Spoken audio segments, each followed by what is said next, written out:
This is You Do Not Know Ball. Today we're here with Mac. and your one and only Jay. So today we're gonna hi. So today we're gonna talk about Travis Hunter. Yep. Travis Hunter is the best college football player ever to ever play college football. Agreed. Ain't nobody could debate that. Like it's hands down.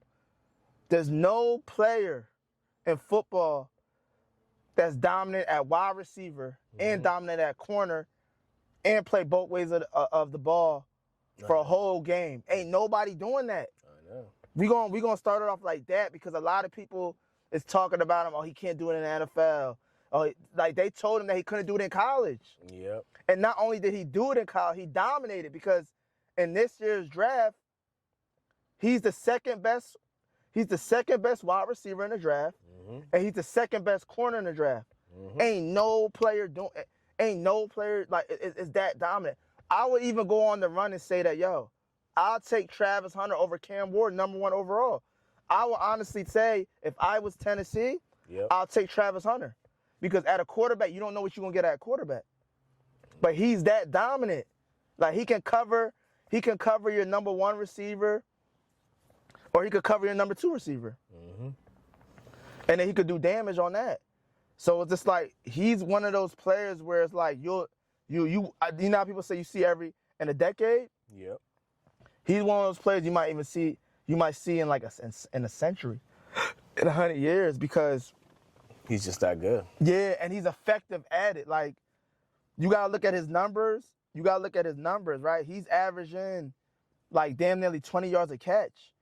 While and then when his 2 years in college, right? Yeah. When he played at Colorado, only one receiver gave him work. 'Cause remember, he covered the number one receiver on every team, every game in college. Only one receiver, and the guy that gave him work was a receiver, I think, out of Stanford. He was the only one that gave him work, that gave him problems. Every other receiver, he took him out the game as if they was non-existent.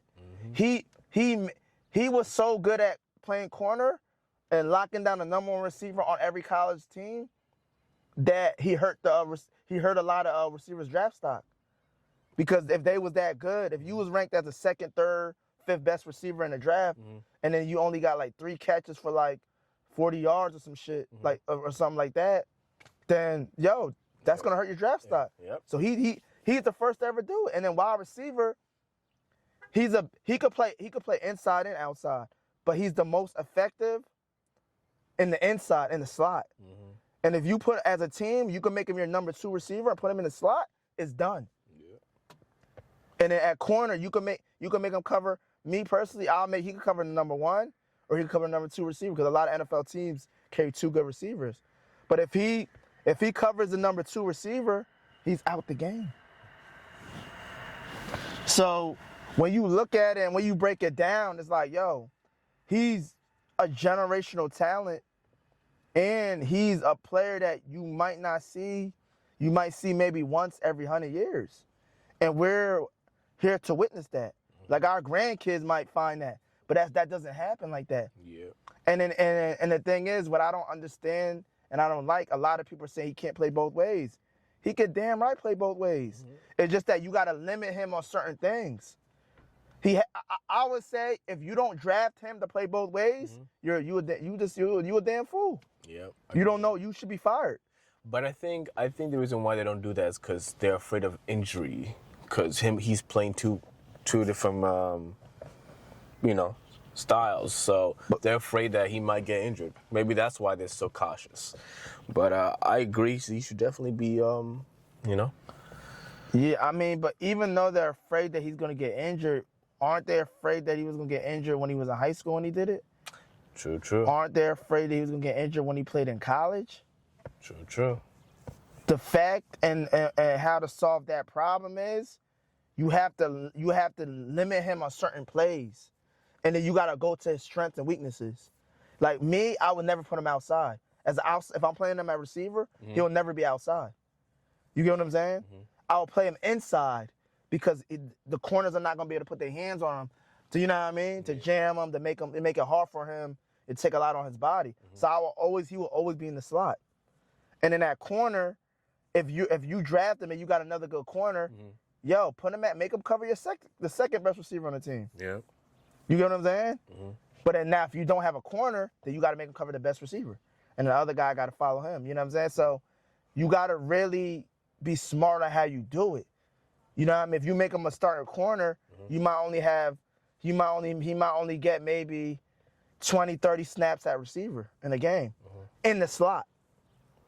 You know what I mean? Yeah. So it's just that you got to be very smart how you use them. And it depends on what the team is and all that. Because Travis Hunter is basically like you drafted Devontae Smith and Sauce Gardner. You basically drafted Devontae Smith and Sauce Gardner. Devontae Smith at wide receiver, the same abilities, and then Sauce Gardner at corner. You know what I mean? He's good at like man coverage. He's good at zone. He could play everything. You know what I mean? And he's lanky, tall, athletic. So you getting 2 for 1. And that's why I honestly believe, me personally, I'll take Travis Hunter over Cam Ward just because he's that good. And then go in the later rounds and go grab another quarter. Because, you know what I'm saying? So that's just my perspective on that. Yeah, because they got 2 players in one body, you know? Yeah, and then you could, and as a coach, depending on how you use and how effective, you could just move them around and do what you got to do. So let me ask, what team deserves him? You said what team deserves him? Because he's any team deserves him. But the teams that are going to only get him is the top 3, which is Tennessee, which is they got the first pick. The Browns, second pick. The Giants, third pick. Those are the only 3 that's going to be able to get him. We're projected, he's going to more likely go to the Browns, number 2 overall, because the Tennessee, they really need a quarterback, and they're putting all that on him. So they're more likely going to get Cam Ward at number 1 overall. And the Browns are going to get Travis Hunter. Because I don't think they're going to pass on that. That's just 2 players in one. And that's what I'm saying. Like, I honestly think the Tennessee should get to just draft Travis. And then in the later rounds, go grab another quarterback. Because the other quarterbacks ain't that bad. And once you got a player that dynamic, he's going to make plays. A quarterback could be good in college, but you don't really know how they're going to transition well. And it takes 3 years for them to develop. When you're getting a skilled, talent, position player like that, you already know what you're going to get. A quarterback, you really don't know, as much as they might be good. And that's why, like me, watching football and knowing football in the draft, I'll take Travis number 1 overall. Me personally, that's what I would do.